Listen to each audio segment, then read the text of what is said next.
to start out about why it's still important, even after we've had so many COVID cases positive in the community and we're being vaccinated now. Why is it still important that we wear masks? Okay.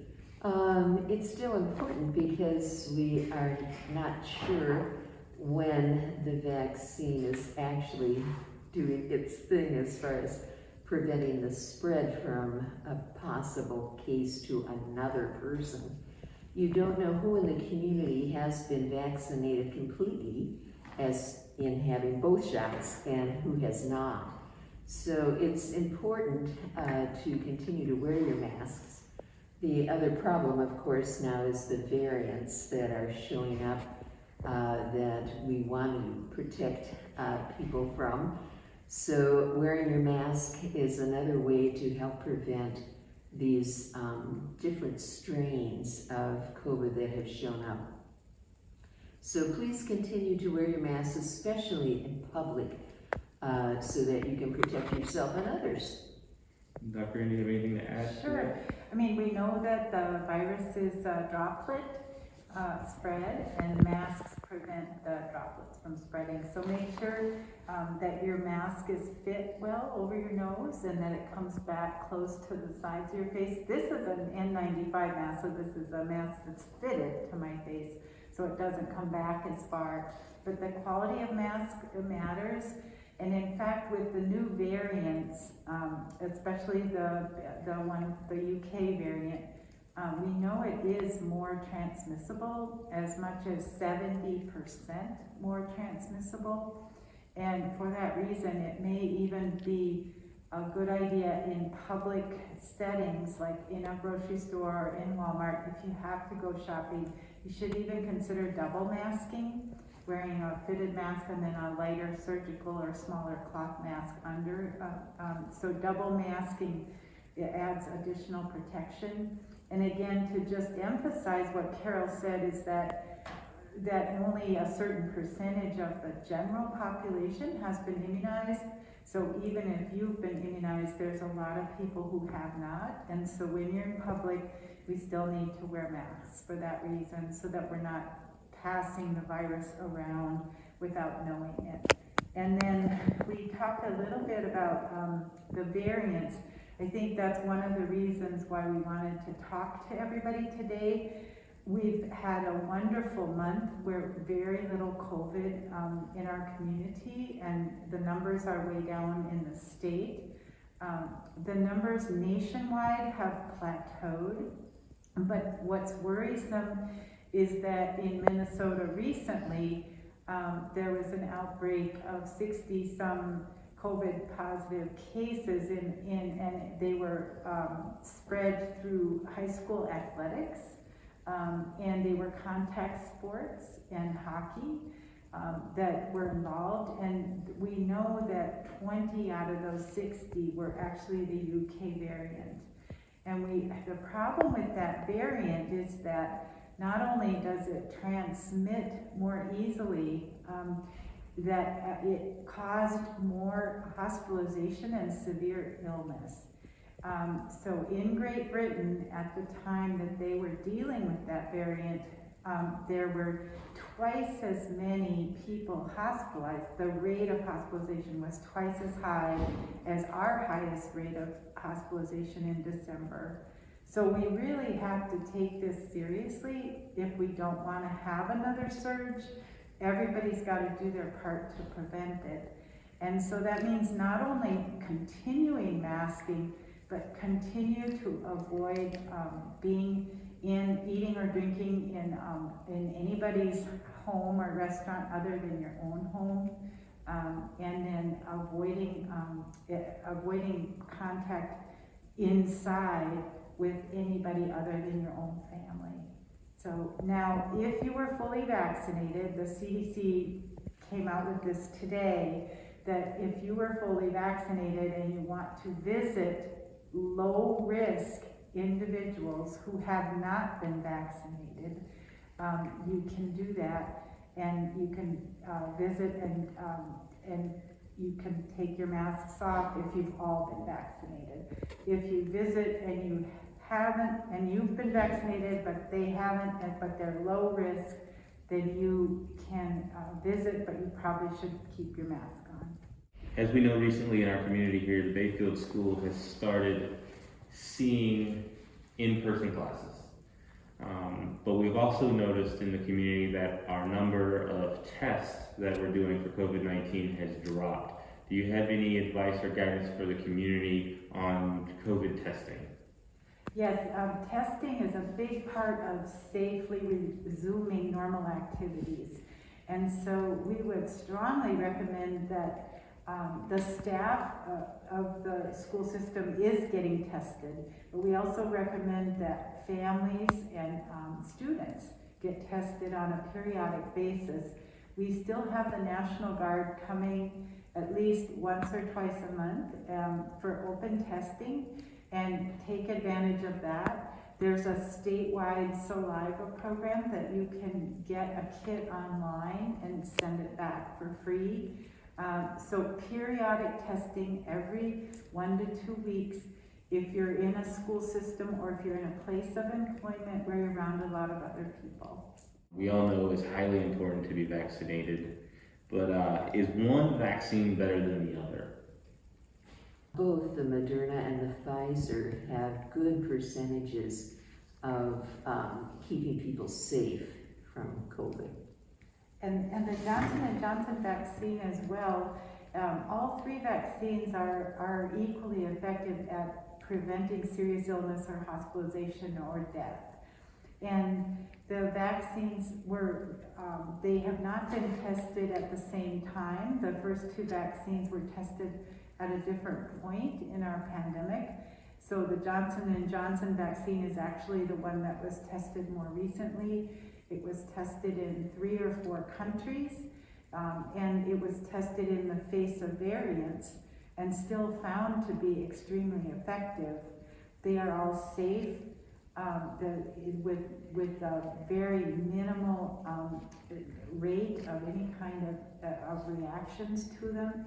And we really encourage people to, the bottom line is get whatever vaccine you're offered, because the sooner you get vaccinated, especially in the face of the variants, the better.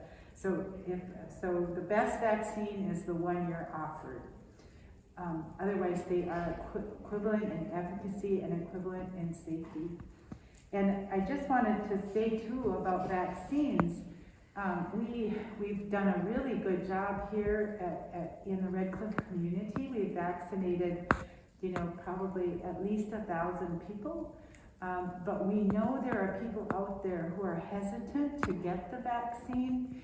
And so please, if we know that you, as their family or friends, know that you're worried about them, tell them that. Talk to them. Tell them that. Tell them to come in and talk to us about whatever their fears or concerns are about getting the vaccine, because we find that most people, if we sit down and talk to them about it, understand how important it is to get vaccinated, and eventually they decide to do it. So if you have family members or friends that have been reluctant or hesitant, please direct them to us. We would love to talk to them and see if we can help them get their concerns met. Speaking of vaccine reluctancy, we all know it's important for elders and people with health issues and long-term chronic issues to be vaccinated. But why would it be important for somebody like me that's only 30 years old to get vaccinated because I'm young and healthy? Well, you will have contact with high-risk people. So you're doing yourself and people around you a favor in the sense of protecting yourself. Also, don't forget that the virus is looking for hosts. If it's no longer able to find a host in those people who have been vaccinated, it's going to be coming looking for you who has not been vaccinated. So be sure to be vaccinated. Hopefully we'll get everybody by early summer. I think it's the plan nationally. And then I just want to reinforce the concerns we have about the disease that younger people can get. First of all, some not so old people have serious disease and life-threatening disease. And then also a very high percentage of people who have mild COVID or even moderate COVID, a very high percentage are suffering from long haulers syndrome. And that percentage could be as high as 10% of all people who ever have COVID. And those folks are miserable. They have long-term pain. They have long-term shortness of breath or intolerance for activity. They have long-term severe fatigue, and at times it's so bad that they can't work or go back to school. They have long-term neurologic deficits. They have long-term memory problems or speech delay. They have long-term depression. So long hauler syndrome is quite real. And we're going to be dealing with millions of people nationwide who are going to have to suffer through this and try to find some way to get some relief for them. But as of right now, there is no prevention for that other than getting vaccinated so that you never get COVID. So if I've already had COVID-19 and tested positive, wouldn't I be immune just like if with the flu? Why would I need to be vaccinated? And with this illness, for some reason, people, well, for one thing, your seasonal flu changes, and so that's why we get flu vaccine every year, because they modify the vaccine slightly for that strain of flu that's spreading that year. And then with this illness, they have found that having COVID does not give you as strong of an immunity as the vaccines. The vaccines are far superior at preventing COVID, and you're preventing from spreading it to somebody else. Yeah. How does getting the COVID vaccine affect herd immunity, and what is herd immunity? Herd immunity is a phrase, unfortunately, that comes out of public health. It basically means community immunity. In public health, the reproductive rate, or a reproductive number, I guess you would say, is given to every contagious illness. For the coronavirus, this means how can one person with coronavirus spread it to how many other people? And the number that the epidemiologists have given to coronavirus is one person can spread it to 2 or 3 others. Using that number, it then becomes a percentage of how many people have to be protected against coronavirus, such as with immunization, and that then would be 50% if it's for 2 people, or 67% if it's for 3. So using the higher number, that means that 67% of the community would have to be protected before we can say that those who are choosing, for example, not to be immunized for whatever reason, or cannot be immunized, they would still be protected against the disease because there's enough people in the community to help basically have the disease eventually dissipate. It would not be able to find hosts to survive. Got from a few of the community members is they've heard in the news that some of these immunizations for COVID-19, such as Pfizer or Moderna, may cause issues long-term with reproductive ability. Have you heard any further study on that? It definitely does not.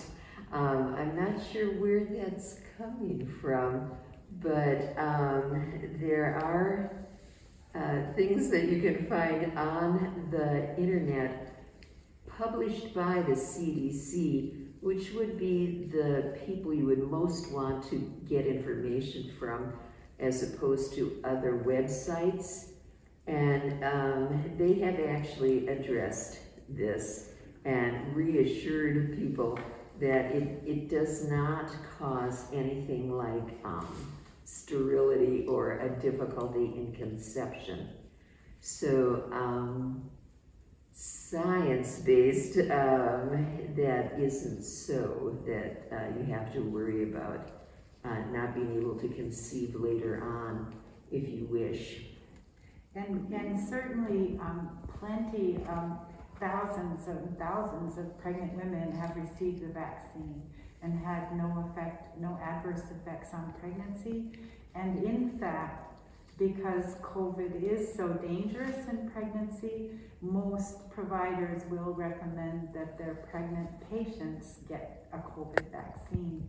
The vaccine is not a DNA vaccine, it's an RNA vaccine. I mean, the two vaccines that we have, Moderna and Pfizer. And RNA vaccines have been in the works for 20 years.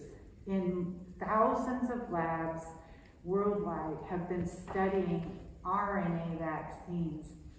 RNA is just simply a tiny fragment of material that the virus uses to make a spike protein that the virus has on the outside of its capsule. And when you get your RNA vaccine, you're actually going to make spike proteins. The RNA, it probably isn't in your body more than a couple weeks at the most. It disappears. It's a little chemical event that causes your body to make spike protein, and then the spike protein goes away, but your body builds up immunity, recognizes that spike protein if it's ever exposed to it again, and can fight it off right away. So it doesn't have anything to do with chromosomes or genes, and it also is not a new or novel technique. It's simply a technique that didn't have a virus. They started to work on it with SARS and MERS, but there was never any need to create a vaccine that was going to be used worldwide for either of those epidemics. And so this was a vaccine technique just waiting for a virus. And it happens to be an amazing technique because it is so efficacious. We will probably be using more RNA vaccines in the future. So anyway, so it is not a new technique. It's a technique that has been studied for many, many years before being applied to this epidemic.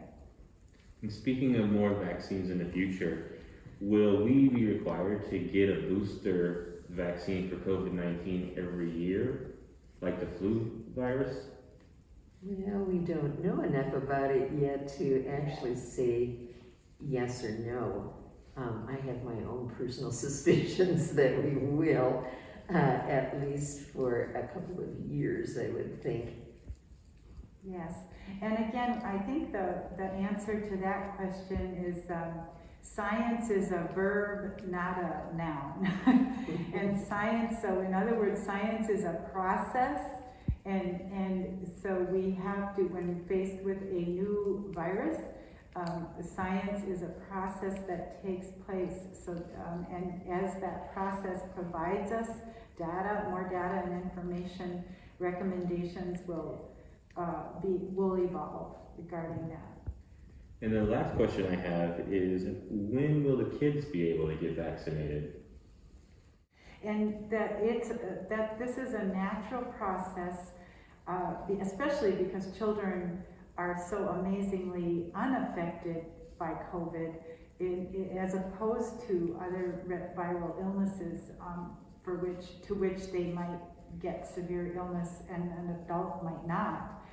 The opposite is true in this pandemic, and but the bottom line is that teenagers are being tested right now. They're doing studies with teenagers, and they will soon be doing studies with younger children. And they will basically be going down the age brackets with these studies. So the youngest children will be the last ones for whom a virus or a vaccine will be approved. So it's just a matter of time. And before we close out, is there anything else that you guys had that you would like to go over for the community?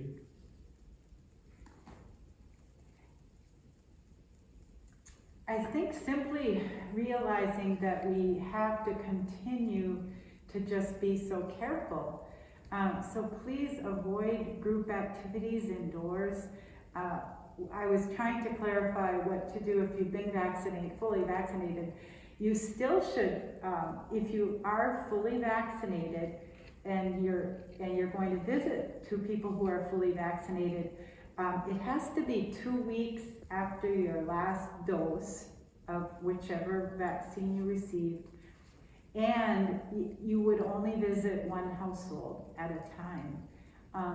And if anybody in that household is unvaccinated and high risk, then you should not be visiting. So I hope that clarifies that point.